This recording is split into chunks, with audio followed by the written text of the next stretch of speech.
Assalamualaikum warahmatullahi wabarakatuh.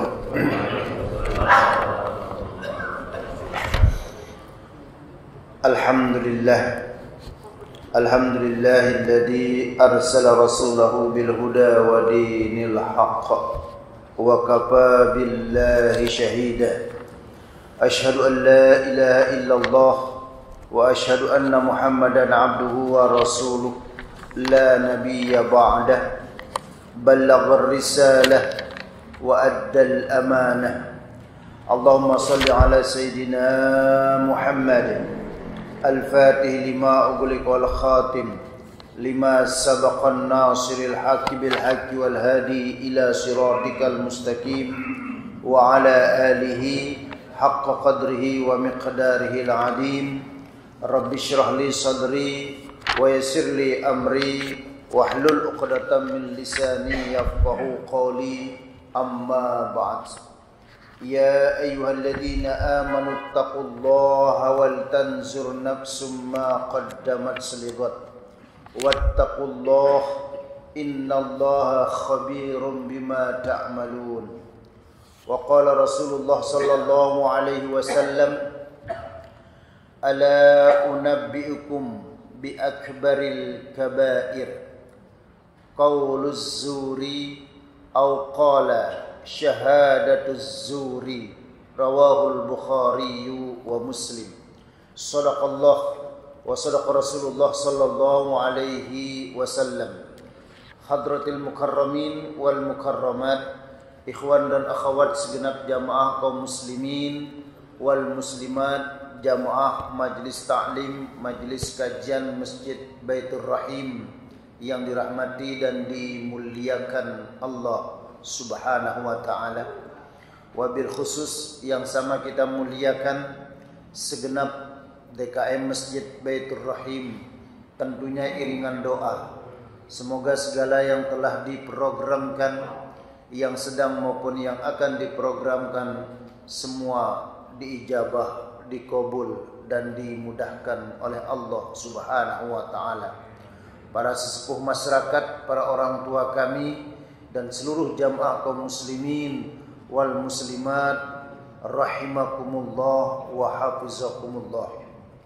Kalimat alhamdulillah pertama kali kita panjatkan kehadiran Allah Subhanahu wa ta'ala, karena dengan izin dan dengan nasrullah, pertolongan Allah, pada pagi hari ini kita bisa bermuajahah, bersilaturahmi dalam rangka thalabul ilmi.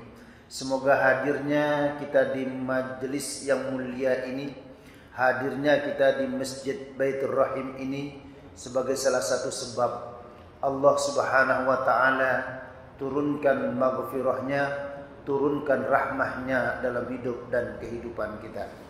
Salawat serta salam tak lupa kita curahkan kepada baginda Rasulullah sallallahu alaihi wasallam wa ala alihi wa sahbihi wa man tabi'ahu ila yaumil qiyamah.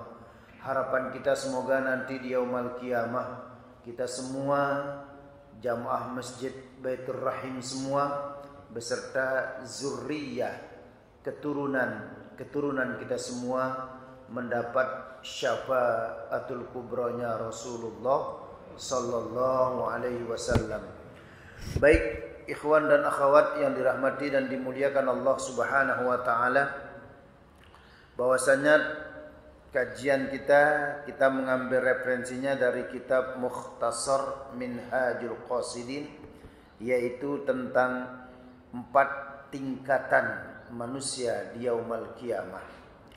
Beliau menyebutkan faslun fi kaifiyati tawzi'id darajati fil akhirati 'alal hasanati was sayyiati fid dunya.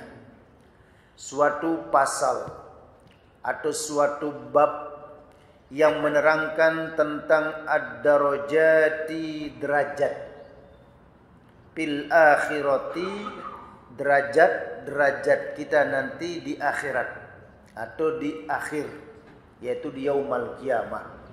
'Alal hasanati was sayyiati fid dunya, tergantung dari hasanah, kebaikan kebaikan, wassayiati dan keburukan yang kita lakukan di dunia. Derajat kita nanti di yaumul qiyamah para jamaah sangat ditentukan oleh hasanah, kebaikan yang kita lakukan saat ini, yaitu saat kita hidup di dunia, wassayiah dan keburukan yang kita lakukan di dunia ini. Beliau menyebutkan i'lam, ketahuilah, annan nasa yatafawatuna fil akhirati, sesungguhnya manusia itu nanti di yaumul qiyamah yatafawatuna, berbeda-beda tingkatan kita. Nanti ini kita para jamaah, tingkatan atau derajat kita di hari kiamat itu yatafawatun, berbeda-beda antara yang satu dengan yang lain. Kama yatafawatuna fid dunya, sebagaimana perbedaan derajat kita atau kedudukan kita di dunia ini. Ya. Nah, kita ini jamaah Masjid Baitur Rahim. Semua kita ini para jamaah, ya, para ibu dan bapak, ya, memiliki kedudukan yang berbeda di dunia ini. Ada di antara kita para jamaah yang memiliki tingkatan ibadah tinggi sekali misalnya. Pertama, tingkatan jamaah kita di Masjid Baitur Rahim ini, di samping dia sholat 5 waktu, dia kerjakan qobliyah ba'diyah. Tidak cukup dia mengerjakan qobliyah ba'diyah, dia kerjakan, gak pernah meninggalkan sholat duha. Tidak cukup sampai di situ, qiyamul lail gak pernah ditinggal. Gak cukup sampai di situ, juga dia suka, bahkan sering puasa setiap hari Senin, hari Kamis. Bahkan ditambah lagi dengan puasa yaumul bid. Nah, inilah tingkatan jamaah Masjid Baitur Rahim ini yang tinggi ibadahnya. Lalu ada tingkatan kita yang nomor 2. Siapa di antara kita para jamaah yang hanya cukup sholat 5 waktu dan qobliyah ba'diyahnya? Nah, ini level tingkatan yang kedua kan. Ada lagi mungkin itu kita di antara para jamaah yang hanya cukup melaksanakan yang wajib saja. 5 waktu dikerjakan, qobliyah ba'diyah belum. Terus sholat siam, puasa hanya pada bulan suci Ramadan. Nah, ini tingkatan perbedaan tingkatan ibadah kita ini nggak sama semua. Ada di antara kita yang tinggi tingkat ibadahnya, ada yang sedang, ya, ada yang di bawah sekali. Nah, inilah sebenarnya yang membedakan tingkatan-tingkatan kita juga nanti di yaumul qiyamah, tergantung tingkat kebaikan atau ibadah yang kita lakukan di dunia ini. Ya. Wa yanqasimu ila arba'ati aqsamin, dan tingkatan kita nanti di yaumul qiyamah itu terbagi arba'ah, kepada 4 aqsamin bagian. Jadi ada 4 tingkatan kita. Yang pertama, halikin ay al-khasirin, yaitu tingkatan orang yang celaka atau rugi. Dan nanti ada kelompok umat Rasulullah di yaumul qiyamah, tingkatan pertama ini tingkatan orang yang rugi atau celaka. Lalu yang kedua, wa mu'adzibin, tingkatan orang yang selalu diazab. Berhenti dia, ya, pendapatnya para jamaah, terkelupas nanti kulitnya, diazab lagi oleh Allah. Datang bulan baru lagi diganti oleh Allah, diazab lagi. Nah, ini kelompok yang kedua. Pokoknya nggak berhenti-berhenti dia diazab. Siapa nanti kelompok-kelompok ini kita lihat satu persatu para jamaah. Namun secara globalnya dulu. Lalu yang ketiga adalah wanajin, yaitu kelompok orang yang selamat. Ini kelompok yang ketiga, najin, namanya selamat. Dan yang keempat adalah wafaizin, kelompok orang yang beruntung. Jadi ada 4 tingkatan kita. Tingkatan orang yang halikin ay al-khasirin, rugi, celaka. Ya. Lalu tingkatan yang kedua, mu'azzibin, terus diazab oleh Allah Subhanahu wa taala. Dan yang ketiga, orang tingkatannya selamat. Dan yang keempat, mereka adalah kelompok orang-orang yang beruntung. Ini kita melihat yang pertama dengan referensi kita mengambil Al-Quran Karim para jamaah. Siapa tingkatan yang pertama ini? Kelompok tingkatan yang pertama yaitu kelompok orang-orang yang halikin, atau kelompok orang-orang yang rugi, celaka. Siapa mereka yang rugi celaka itu? Pertama adalah orang-orang yang fasik. Jadi orang-orang yang fasik ini tingkatan yang pertama yaitu orang-orang yang rugi, ya, celaka. Apa amalan orang-orang yang fasik ini para jamaah? Amalan orang-orang yang fasik ini Allah sebutkan dalam surat Al-Baqarah ayat 27. Ya, ayat 27 Al-Baqarah. Orang yang fasik itu pertama, alladzina yanquduna ahdallahi min ba'di mitsaqih. Selalu dia melanggar perjanjiannya dengan Allah Subhanahu wa taala. Banyak ikrar janji-janji yang kita langgar, yang kita abaikan. Kita selalu misalnya setiap sholat itu inna sholati wa nusuki wa mahyaya wa mamati lillahi rabbil alamin. Salah satu ikrar janji kita. Atiullah wa atiur rasul. Ya, mentaati Allah, mentaati Rasulullah. Ini ikrar-ikrar janji yang sering mungkin dilanggar para jamaah. Melaksanakan perintah Allah, menjauhi larangannya, menunaikan hal-hal yang diperintahkan oleh Allah. Ya. Alladzina yanquduna ahdallahi min ba'di mitsaqih. Selalu ditegakkan janjinya itu kepada Allah Subhanahu wa taala.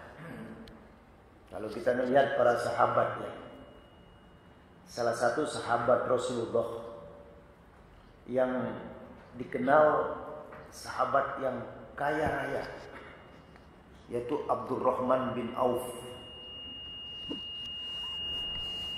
Jadi ada dua sahabat Rasulullah para jamaah yang kaya raya.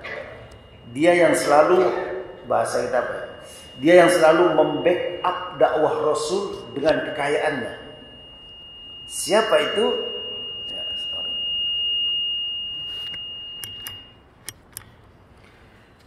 yaitu Utsman bin Affan dan Abdurrahman bin Auf. Ini dua sahabat ya dalam sejarah yang kaya raya. Kalau ada peperangan Rasulullah butuh dana, dua sahabat ini sudah. Abdurrahman bin Auf, ya, Utsman bin Affan terus memberikan mensupport dengan dana. Nah, Abdurrahman bin Auf ini adalah seorang tijarah. Kalau bahasa sekarang seorang pengusaha. Bagaimana dia menegakkan janjinya dengan Allah Subhanahu wa taala. Suatu ketika dalam sirahnya para jamaah, Abdurrahman bin Auf ini sukses dia dalam berusaha sebagai pengusaha, ya. Akan tapi dia sangat dermawan sekali. Dia pernah tertinggal takbir pertama sholat berjamaah bersama Rasulullah. Begitu Rasulullah sholat di masjid, sholat Allahu Akbar, Abdurrahman bin Auf baru sampai di depan pintu masjid. Dia nggak ikut takbir pertama. Sedih dia para jamaah. Singkat cerita, sedihnya itu ikut sholat bersama Rasul. Selesai sholat dihampiri Rasulullah sambil menangis Abdurrahman bin Auf. Ya Rasulullah, kali ini saya sedih. Kenapa? Saya tadi terlambat sholat ya Rasulullah. Nggak ikut takbir bersamamu takbir pertama. Bukan ketinggalan satu rakaat. Cuma gak ikut takbir saja. Lalu ya Rasulullah, hal atas sadaq ya Rasulullah. Boleh gak ya Rasul saya bersedekah? Menebus kesalahan saya ini, menebus kekeliruan saya ini yang tertinggal gak bersamamu ya Rasulullah, supaya rasa sedih saya ini hilang ya Rasulullah. Bolehkah saya bersedekah? Rasulullah menjawab, kamu mau sedekah apa? Itu kalau kita artikan bebas. Kamu mau sedekah apa? Ya Rasulullah, saya memiliki 300 ekor unta. 300 ekor unta ini saya mau sedekahkan. Yang penting ya, kesalahan saya tadi engkau maafkan dan dimaafkan oleh Allah Subhanahu wa taala. Bayangkan para jemaah, 300 ekor unta.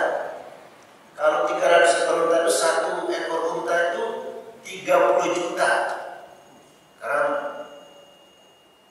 Anda bagi hari berapa kalau 30 juta kali 300? 3 kali 3 9 miliar. Ya, benar. Begitu gara-gara nggak ikut takbir bersama Rasulullah pertama, langsung Abdurrahman bin Auf ini sedekah 9 miliar. Ada kita di Muhammad Masjid Baitur Rahim gitu. Bukannya tertinggal 1 rakaat. Subhanallah. Bahkan Abdurrahman bin Auf ini ketika beliau wafat seluruh hartanya itu disumbangkan. Kaya raya Abdurrahman bin Auf ini. Ini sering dibaca sirahnya oleh orang para pengusaha. Apa sih rahasianya sukses Abdurrahman bin Auf ini? Ternyata para jamaah, Abdurrahman bin Auf ini pertama enggak pernah meninggalkan qiyamul lail dan wajib nangis setiap malam kalau qiyamul lail. Enggak pernah absen dia. Setiap malam dia selalu sholat tahajud dan wajib nangis. Dua, kita kan banyak di antara jamaah kita yang suka qiyamul lail, tapi berapa orang di antara jamaah kita yang nangis? Itu yang disebut ya air mata yang ketika keluar di keningan malam itu, itulah orang yang nanti di hari kiamat langsung dinaungi langsung oleh Allah Subhanahu wa taala. Dipayungi. Makanya kalau memang teringat kehilapan, kekeliruan kita para jamaah. Ya, orang menangis itu kan di tingkat kajian ma'rifat itu bukan karena dia sedih. Ya. Bukan karena dia gembira. Tingkatan ma'rifat itu. Ternyata orang menangis itu karena ucapannya itu yang dimohonkan kepada Allah itu benar-benar masuk dalam hatinya, qalbnya. Teringat seseorang yang kehilapan, kekeliruannya meresap ke dalam hatinya, itu dengan dia nggak sadar meneteskan air mata. Ini Abdurrahman bin Auf. Lalu yang kedua, amalannya Abdurrahman bin Auf ini, dia itu selalu melaksanakan puasa Nabi Daud alaihissalam. Sehari puasa, sehari enggak. Sehari puasa, sehari enggak. Dua ini dilaksanakan oleh Abdurrahman bin Auf, dan dia bahkan lebih dermawan disebut dari Abu Bakar As-Siddiq. Karena Abu Bakar As-Siddiq pernah ketika terjadi perang perang Tabuk kalau bahasa itu, musim paceklik di Madinah ke Munawwarah. Udah kalau bahasa itu Rasul bagaimana mengatasi musim paceklik ini, paceklik semacam ini. Lalu Rasulullah mengumpulkan para sahabat, wahai para sahabat, siapa yang mau masuk surga sekarang saatnya. Lalu bahasa isyarat ini Abu Bakar paham. Saya Rasulullah, seluruh hartanya Abu Bakar ini disedekahkan untuk orang Madinah karena musim paceklik. Rasulullah heran, wahai Abu Bakar, apa yang kau tinggalkan istrimu, apa yang kau tinggalkan keluargamu? Abu Bakar menjawab, ya Rasulullah, saya meninggalkan keluarga saya tinggalkan dia bersama Allah dan bersamamu ya Rasulullah. Cuma nggak bisa kita ikutin model kita ya Abu Bakar As-Siddiq. Kenapa? Karena Abu Bakar As-Siddiq itu tingkatannya beda.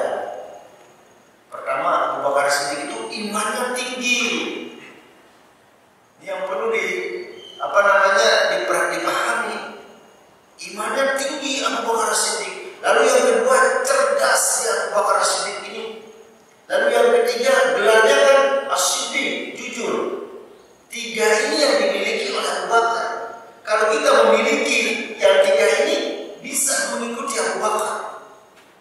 Abu Bakar imannya tinggi, ketika ditawarkan semacam itu langsung dengan keimanan yang tinggi seluruh hartanya. Lalu yang kedua, cerdasnya Abu Bakar Siddiq.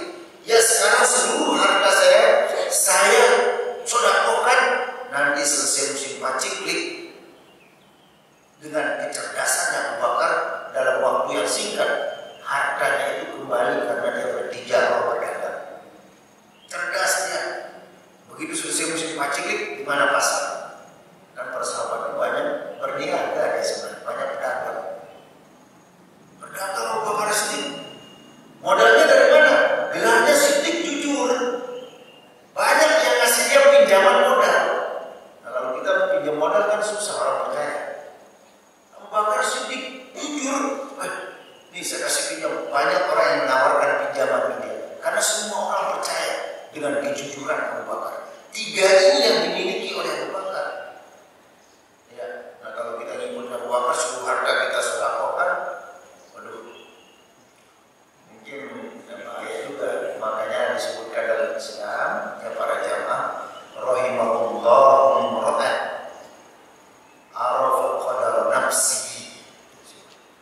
Allah merahmati hamba-hambanya yang tahu kondisi dirinya sendiri. Kondisi kita dengan Abu Bakar beda.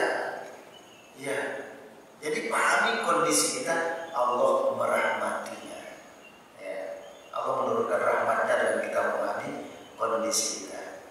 Nah ini para sahabat, makanya ketika Abu Bakar ya mensedekahkan seluruh hartanya, datang Umar bin Khattab, ya Rasulullah, saya mau separuh harta saya mau sedekahkan. Apa kata Rasulullah? Wahai Umar bin Khattab, kamu terlambat. Abu Bakar lebih dulu. Apa kata Umar bin Khattab? Memang benar ya Rasulullah. Saya tidak pernah bisa mengalahkan Abu Bakar Siddiq. Dari sini para ulama mengambil silsilah itu. Para sahabat tingkatannya Abu Bakar, Umar, Utsman, Ali. Salah satunya. Nah inilah contoh orang-orang selalu menegakkan ikrar janjinya kepada Allah Subhanahu wa Ta'ala, sehingga tingkatan-tingkatan surganya para sahabat itu subhanallah. Belum berbicara dengan para nabi, para zamannya, tinggi tingkatannya. Ini yang pertama, orang fasik itu ya kerjaannya ya selalu dia ingkar kepada janjinya ya, terhadap Allah Subhanahu wa Ta'ala. Lalu yang kedua, wa yaqta'una ma amarallahu bi ayyusal. Orang fasik itu yang nanti dia rugi, celaka di hari kiamat, pekerjaannya yang kedua apa? Selalu gemar memutuskan silaturahim. Para jamaah, dengan alasan apapun ya, silaturahim tidak boleh diputuskan. Ayo, dengan alasan apapun. Apa boleh kita marah ya? Ada ruang yang diberikan jalannya oleh Islam. Ya.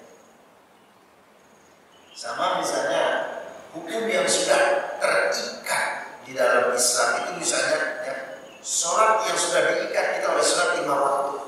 Masing-masing sudah rakaatnya subuh 2 rakaat, zuhur 4, asar ya 4 ya, isya maghrib 3, isya 4. Lalu kita musul, Pak Ustaz, boleh nggak saya sholat subuh 8 rakaat? Karena seger misalnya, nggak boleh. Sudah diikat kita dengan aturan semacam itu. Kalau mau nambah bagaimana? Ada ruang yang diberikan dalam Islam, yaitu dengan Anda sholat mutlak yang tanpa terhitung banyak rakaat. Bahkan Imam Ahmad bin Hanbal 100 rakaat dia sholat tiap malam.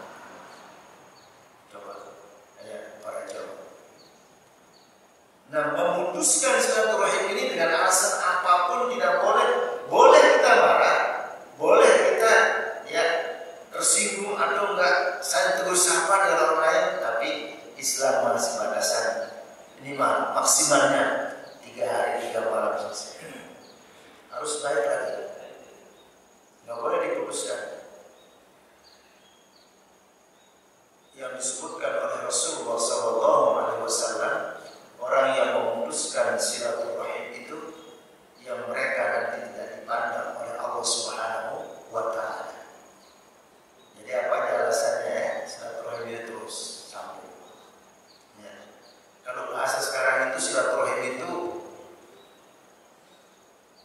sering-sering duduk bersama, ngopi bersama, duduk ya ngeteh bersama, itulah silaturahim.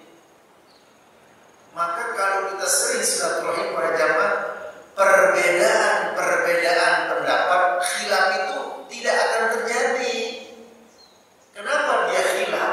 Kenapa dia khilafiyah itu ya? Kenapa dia khilafiyah? Kenapa muncul perbedaan pendapat? Karena tidak ada komunikasi ya. Kalau kita beda pendapat tapi sering kita duduk bersama, kita ngeteh bersama, ngopi bersama, maka perbedaan itu tidak akan pernah ada. Selalu ada kebersamaan. Ya. Nah, orang itu suka marah dengan si A, marah dengan kepala si B, karena komunikasinya kurang. Makanya sering-seringlah duduk bersama, ya, silaturahim, ya. Nah itu bisa juga yang disebutkan dalam hadis masyhur, mendatangkan redha dan rezeki dari Allah Subhanahu wa Ta'ala. Jadi ya, tidak boleh pokoknya para jamaah kita menjelek-jelekkan orang. Nih, ada aja cara-cara Allah untuk ingin melihat hambanya masuk dalam surga. Misalnya, orangnya nggak berilmu, ya, malas ibadah, mungkin dia rajin sedekah. Ada itu, setiap orang kan ada kelebihannya. Oh, mungkin orangnya malas sedekah, ya, malas dia ibadah, ya, tapi dia rajin, misalnya puasa. Oh, Ustaz, dia ibadah dalam arti yang harus ibadah, sholat, puasa, enggak, dia malas dia ibadah. Tapi mungkin dia sering diomongin oleh orang. Dia mulu diomongin oleh orang. Oh, mungkin itulah cara Allah, banyak cara Allah ingin melihat hambanya masuk ke dalam surga. Dengan sering diomongin oleh orang, kan? Keburukan, kejelekan diomongin oleh orang. Oh, mungkin itulah penyebabnya Allah ingin dia masuk ke dalam surga. Makanya selalu berhusnuzon kita kepada sesama muslim. Nah, karena itulah tingkatan orang yang kedua ini, amalan orang yang fasik itu, mereka adalah orang-orang yang gemar memutuskan silaturahim. Teruslah kita sampaikan. Bahkan salah satu kewajiban kita kepada orang tua kita yang sudah wafat adalah menyambung silaturahim. Ya. Oh, kalau melihat orang yang sudah meninggal dunia ya, saya sebulan yang 30 hari yang lalu para jamaah ibu, saya wafat di Lombok dalam usia 89 tahun kurang lebih. Ya. Ibu saya hari Selasa ba'da asar, saya sholat berjamaah, beliau diambil. Ya. Tidak lama anak-anak saya suruh baca Al-Quran, khatam 5 orang masih khatam Al-Quran dalam kamar ruangan ibu yang wafat hari Selasa pada asar itu. Anak-anak mulai ngaji itu sekitar jam 10 malam atau jam 11 malam. Setengah 2 sampai jam 2 dia khatam 30 juz. Adik saya langsung wafat malam. Jadi 2 jenazah kebayang. Ya, adik yang kecil. Saya melihat kitab, ada kitab. Nama kitabnya itu Hujjah Ahli Sunnah wal Jamaah. Artinya apa? Hujjah bagi Ahli Sunnah wal Jamaah. Di situ disebutkan dalam suatu riwayat, asyaddu minal lailatil ula. Malam yang paling mengerikan, malam yang paling mencekam, paling menakutkan adalah malam pertama bagi si mayit ketika di dalam kubur. Malam paling menakutkan dikisahkan itu subhanallah, merinding kita baca. Ya, saya kalau meninggal hari ini pada zuhur, ya nanti disolatkan, berarti nanti malam itu malam pertama. Itu malam yang paling mengerikan, menakutkan, mencekam adalah malam pertama bagi si mayit. Makanya Rasul menyebutkan arhamu bis sadaqah. Maka ahli warisnya, keluarganya, hendaknya malam itu malam pertama banyak bersedekah.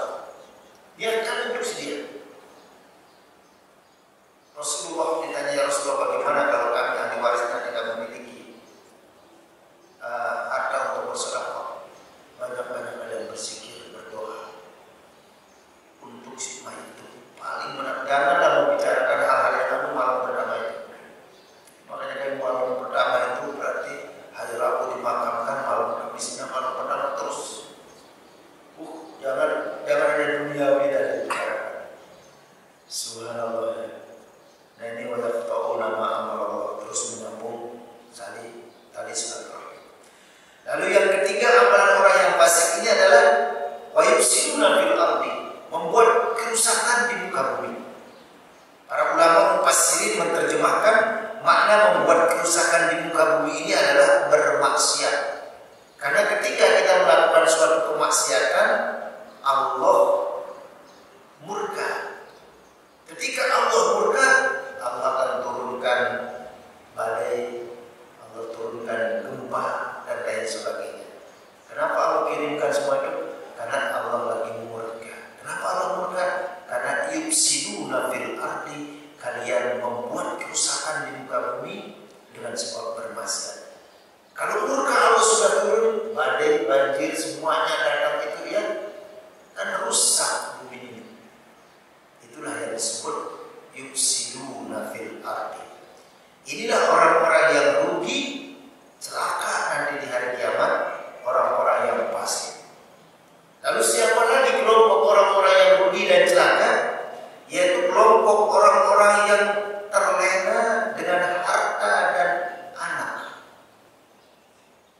Ini yang kedua poinnya. Tadi orang fasik itu yang rugi celaka dia. Lalu yang kedua, kelompok orang yang terlena dengan harta dan anak.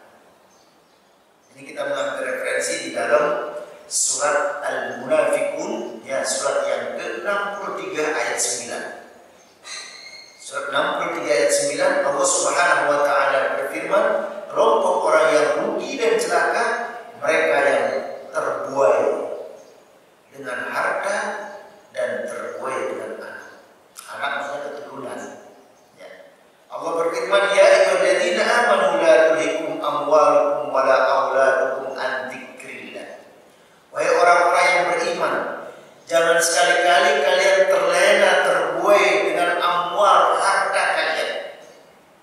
Wala auladukum, dan keturunan-keturunan kalian, anak-anak kalian. Ya. Sering orang an dzikrillah, sehingga membuat kalian lupa kepada Allah. Ya. Diberikan kekayaan lupa kepada Allah. Ya, banyak orang yang begitu dia diberikan anak, ya, lupa dia kepada Allah Subhanahu. Kalau melihat di layar kaca kepada jamaah, anak-anaknya ikut lomba pas ini televisi itu, ya, nyanyi terus ibunya sampai dapat berita ada jamaah yang ikut masalah, sampai dia enggak sholat zuhur, enggak sholat asar, rumahnya di Bekasi, ya, melihat anaknya tampil di Indosiar, terbuai dengan anak. Nah karena itulah ya, doa itu para jamaah, ya, berdoanya kepada Allah Subhanahu wa taala, mana yang terbaik yang Allah Subhanahu wa taala berikan kepada kita. Minta yang terbaik menurut Allah Subhanahu wa taala.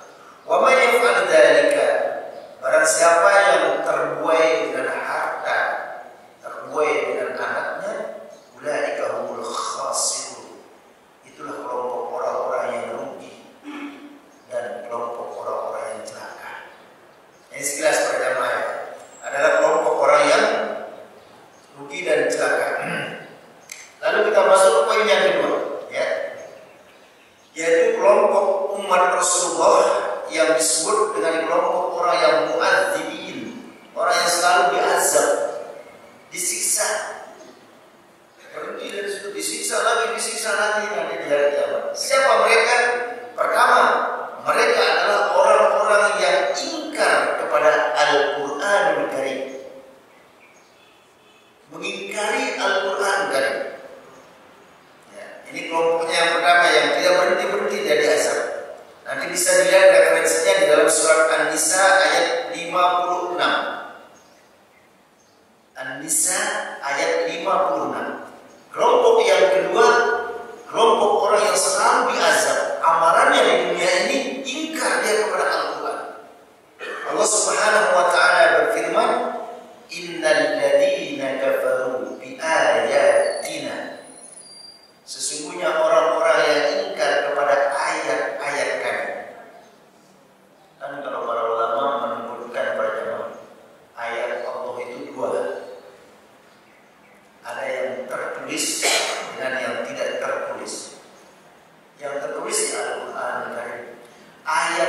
sebenarnya maknanya tanda-tanda kebesaran Allah.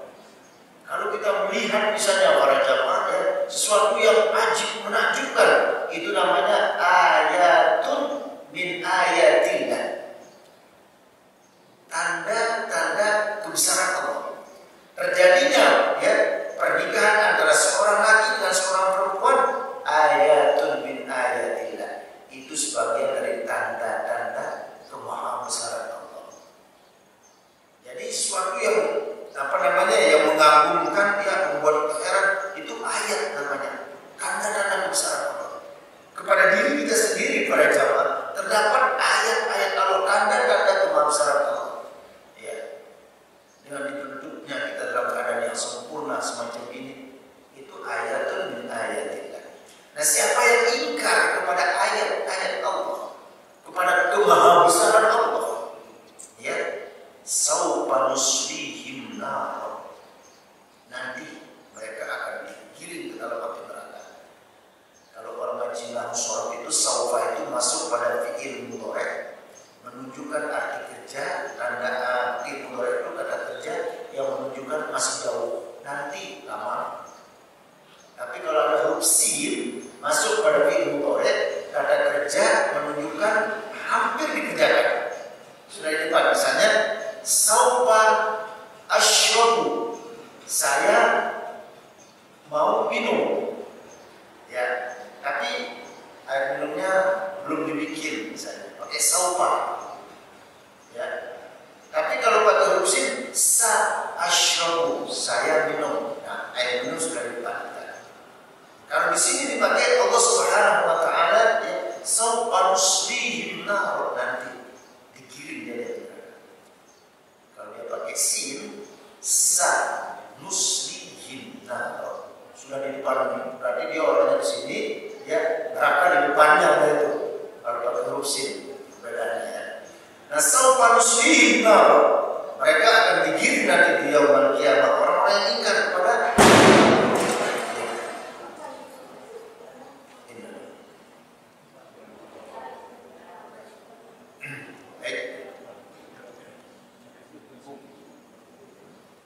bahkan disebutkan oleh Rasulullah SAW kan, orang mukmin itu ada yang senang membaca Al-Quran. Ya. Rasulullah menyebutkan dalam riwayat Imam Bukhari dan Muslim, masalul mu'min alladhi yaqra'ul Quran mislu utrujjah. Orang mukmin kalau suka baca Al-Quran, dia seperti buah utrujjah. Apa itu buah utrujjah itu? Diumpamakan Rasulullah, rihuha thayyibun wa ta'muha thayyibun. Wangi itu utrujjah namanya. Terus rasanya enak. Kalau ada buah yang wangi, harum, tapi dimakan juga enak apa? Durian ya, durian. Ya, utrujjah. Ya. Nah, pokoknya dicari aja pohon yang buah yang wangi sekali, harum, dimakan enak. Itu perumpamaan orang mukmin senang baca Quran. Orang mukmin yang benar baca Quran seperti dia sebagaikan buah utrujjah namanya. Buah utrujjah itu harum, ya, wangi, dimakan juga enak. Lalu yang kedua, ada orang mukmin la yuqra'ul Quran, enggak baca Quran, jarang dia berinteraksi dengan Al-Quran. Dia orang mukmin tapi enggak membaca Al-Quran, bahkan jarang dia baca Al-Quran. Itu Rasulullah menyebutkan kama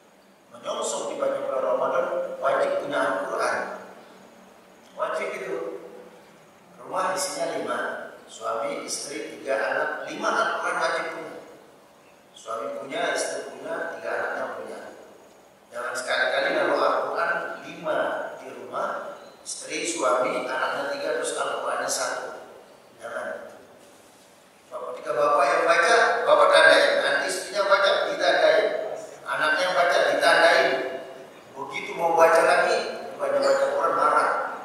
Ini kok Al-Quran banyak banget tandanya ini siapa yang baca? Jadi juga kesian para jamaah ya.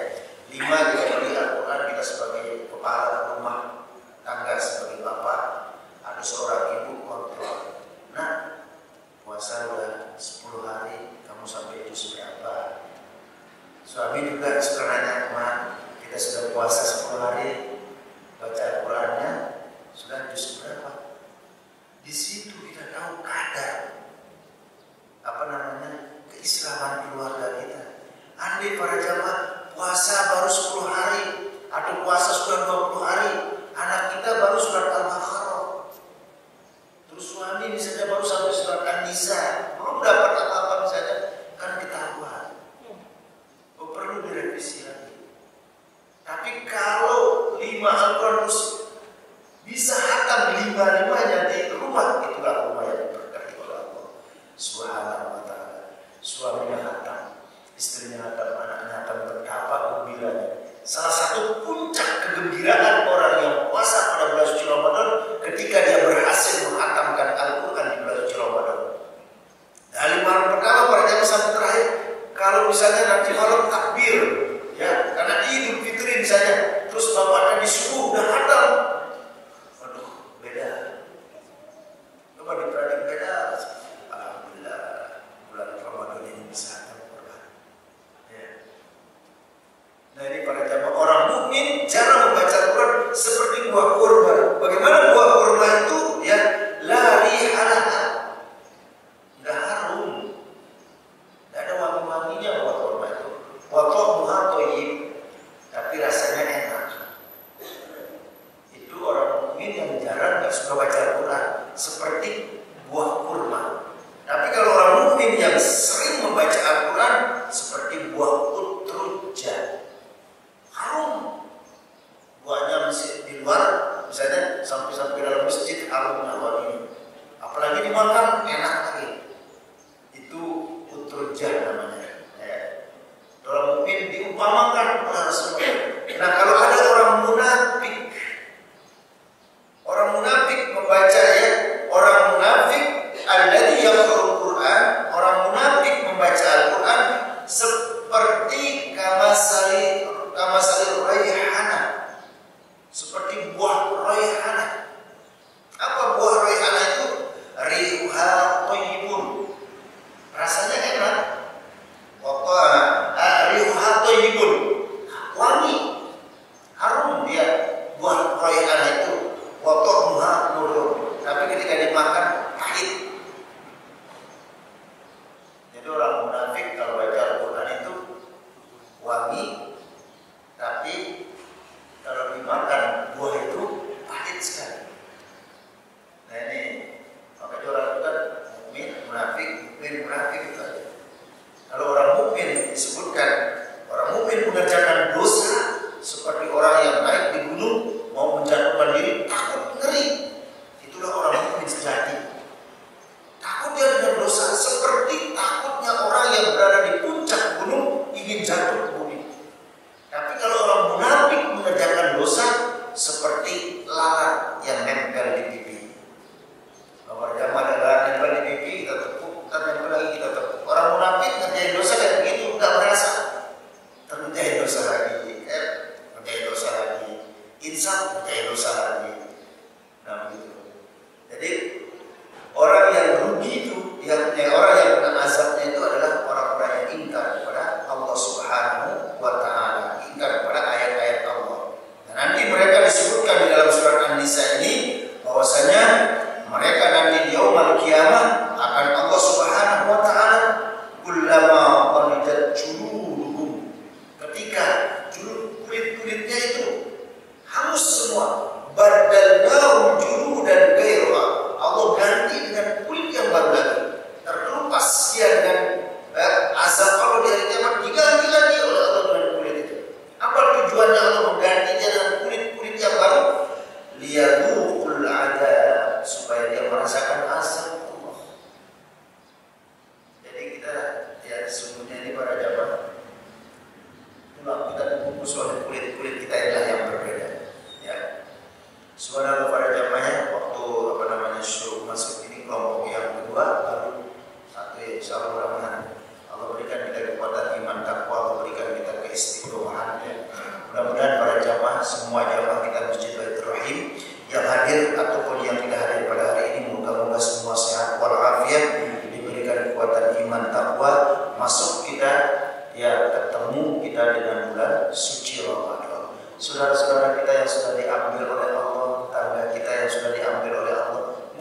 para jamaah. Husnuzon menurut Allah bekalnya udah cukup. Sehingga dia diambil oleh Allah, enggak kata